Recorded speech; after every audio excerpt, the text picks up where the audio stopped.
Ayun coach, welcome back to the semis. Ano lang yung masasabi sa pinakita ng team playing a do or die win against Sakari? Siyempre, excuse me. Sorry.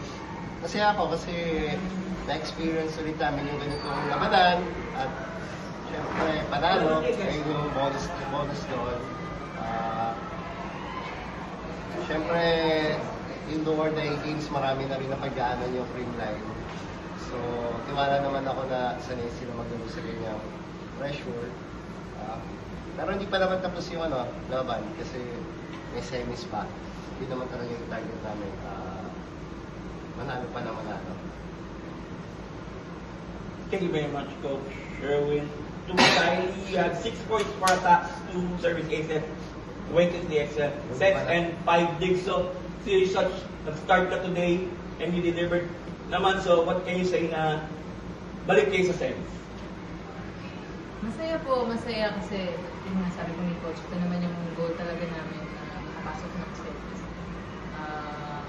Masaya po ako na nagtiwala po sila Coach sa akin and masaya ako na nakuha namin yung parato today kasi tinabaho po talaga namin siya. Diba? And lastly, to Gemma, your service specialist tonight. So, ano yung masasabi mo na, ano yung fitness mo right now? Ano masasabi mo sa fitness mo right now? Do you think hindi nang umangat yung fitness mo or meron pa? Lalat pa po tayo sa crucial na segment. Paunti-unti po, nandun naman na yung condition. Pero kailangan lang siguro makatingin na sa kanila ng buo para mas magamay na po yung kung paano ko makakadalas. Go ahead, guys. Ayun nga kayo, balik ka sa main setter sa game kanina na knockout. Kumbaga paano mo in-embrace yung malaking challenge na yun na nagbalik ka dun sa main setter?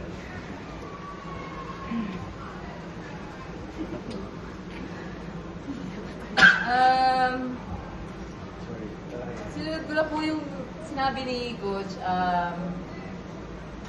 Di naman na rin po bago yung naging game plan namin.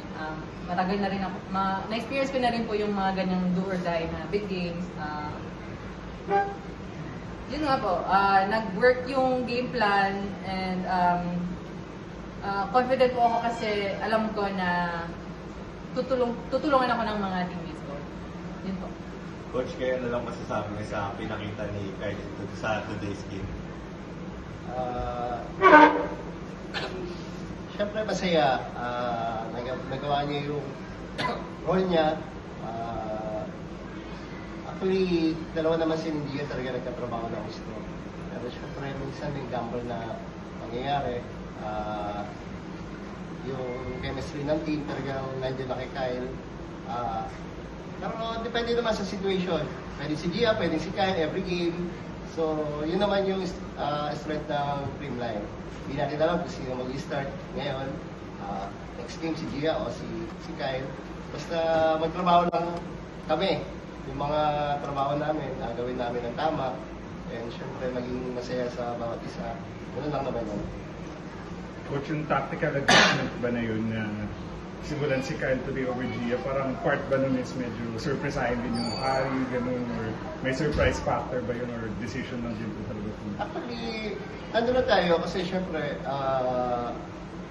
expect na kalaban ay si Gia mag-start, pero almost the same lang naman eh. Syempre, ang advantage ni Kyle, syempre, mas matagal siya ngayon na nakasama yung mga nasa loob. Pero syempre, Gia is Gia, nandiyan palagi yan, na tutulong sa amin. Yun nga, sinabi ko, siguro nagkataon lang na si Kyle yung talagang nauna. Pero hindi natin alam sa mga susunod na games, si Gia o si Kyle. So, let's see.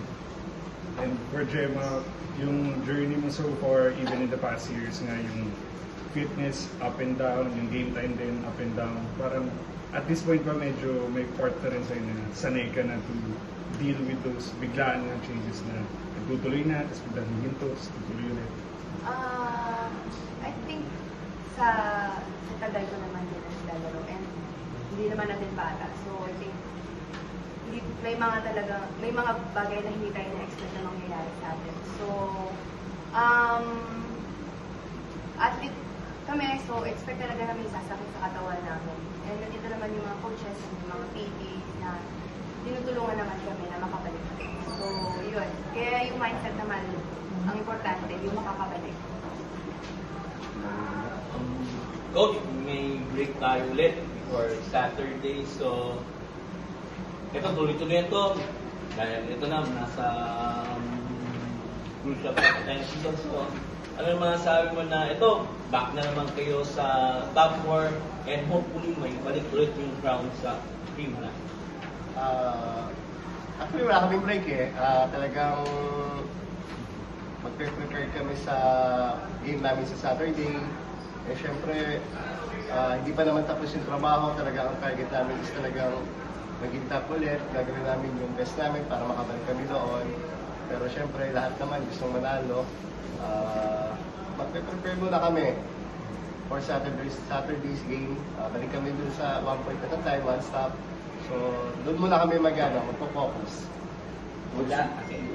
Medyo importante rin kasi maganda yung start niya tapos mag-maintain mo kasi hindi na naman win-loss yung pababasigan sa round robin pati yung set wins So medyo nagkakaproblema kayo yung mga past tournaments na may ganong format. Ano na lang kailangan nyo gawin para may wasan?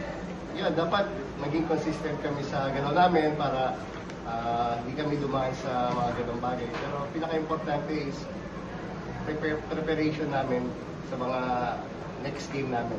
Especially itong Saturday talagang actually big game talaga siya kasi medyo 3 sets kami sa PLDT last game namin. So, yun muna ulit yung problemahin namin.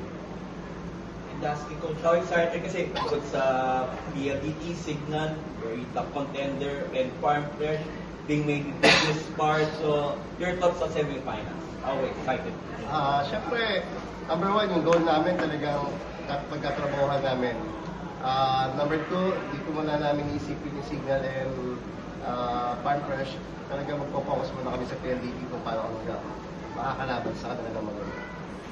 Alright, congratulations. Enjoy this win, guys. Thank you. Thank you all.